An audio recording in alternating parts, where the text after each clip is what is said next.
Hello, my name's Ben. And my name's Josh. Welcome back to FPL Graduates and welcome back to another video. It's a big one today. It is Game Week 3 Captaincy. And well, it could be the first game week where there's wide open for a variety of captaincy choices for this week. Yeah, no go-to template option. There is some template options, and they're the ones that we will discuss in this video. Okay, so in at third place for our captaincy, it's Trent Alexander-Arnold. Now, despite Liverpool conceding their opening two fixtures of the season, Trent Alexander-Arnold has excelled and looked very good in the opening two fixtures. He's producing ridiculous amounts of chances. Against Crystal Palace in that first half, he created two big chances and even managed to pick up some bonus points on the way. So he's a very good option. And since Man United have no ability to defend at the moment, he could be a decent option for captaincy this week. Yeah, Man United do not want to be playing a Liverpool side that are going to press. They've already played two pressing sides this season with Brighton and Brentford, and they've struggled massively against them, obviously losing both those fixtures.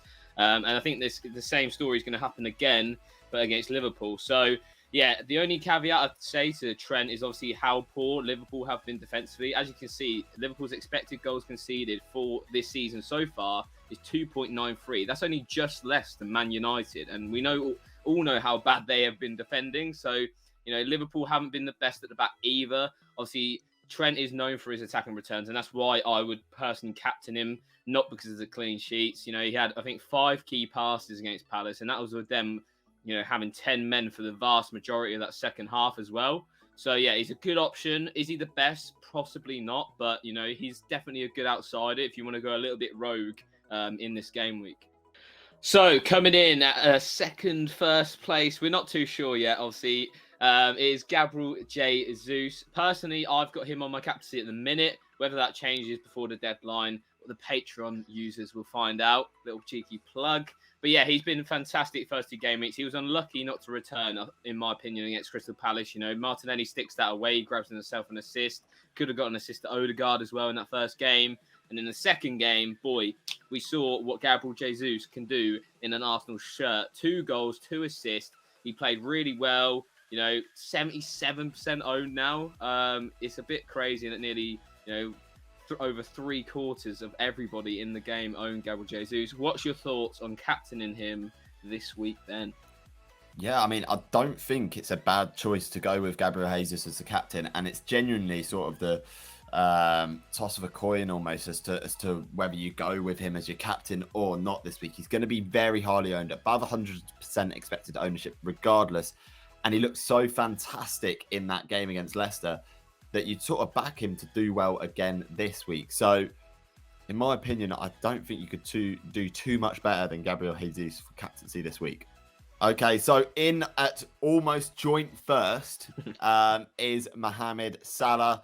As we know, against Crystal Palace, he struggled somewhat, but we knew that was potentially going to happen because when Salah plays a 5-back or a 3-back, it doesn't tend to work out too well for him because he's marked out the game quite wide. So he didn't produce anything against Crystal Palace. Let's not forget, he produced some a good amount of returns in that first game week of the season with 1 goal and 1 assist. And his XG and XA stats aren't too bad either.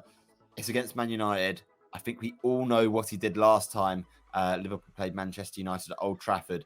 Anything can happen in these games. Josh, what is your thought on Mohamed Salah as potential captaincy for this week?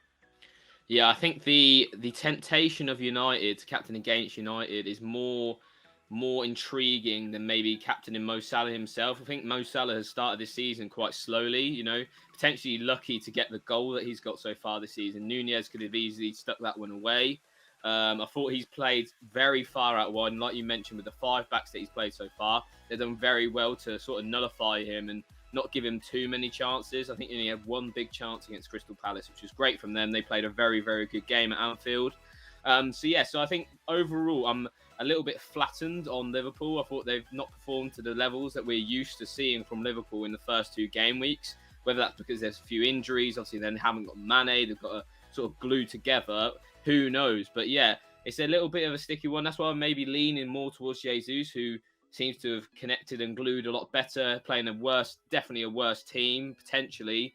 Obviously, if you believe in form, you'd probably disagree. But yeah, that's my current thoughts on Mo Salah. I would not say he's a bad captaincy pick. It wouldn't shock me if he goes nuclear again, but I do have my apprehensions considering how Liverpool have performed in their first 2 game weeks. Okay, so that rounds off our captaincy picks for this week. And my initial thoughts, I'm very much undecided on who my captain's going to be. If it was in my position and I was being safe with it, Gabriel Jesus is probably the guy to go for, considering I don't have a triple up on Arsenal at the moment, and I do have a triple up on Liverpool. Josh, what are your thoughts right now? Who are you thinking? Who are you leaning towards? I think if someone had a gun to my head right now and said, choose your captain, I would say Gabriel Jesus, just because of how well Arsenal have been playing so far this season. You know, Bournemouth away, I think it's a good fixture for them. It'll be interesting to see if, Bournemouth play better at home. Obviously, that home advantage is definitely back now since the return after COVID. So it's an interesting one. There are fors and against, but I would also give the advice of, if you want to choose an outside the box captaincy pick, and I don't mean, like Nick Pope against Man City. I mean a genuine consideration like Trent, someone like that. I think it's definitely a week to do so. If you pick the right one, you could get genuine, really, really big upside. I don't think there'll be a lot of points difference between the likes of Salah, Haaland, and Jesus this week, like last week. So have a bit of fun with it maybe, and let's see how we all do. Yeah, and as always, please remember to like, comment, and subscribe to the FPL Graduates and all of their socials. And as per usual, I've been Ben. I've been Josh. And we'll see you guys later. Have a good game week, everyone.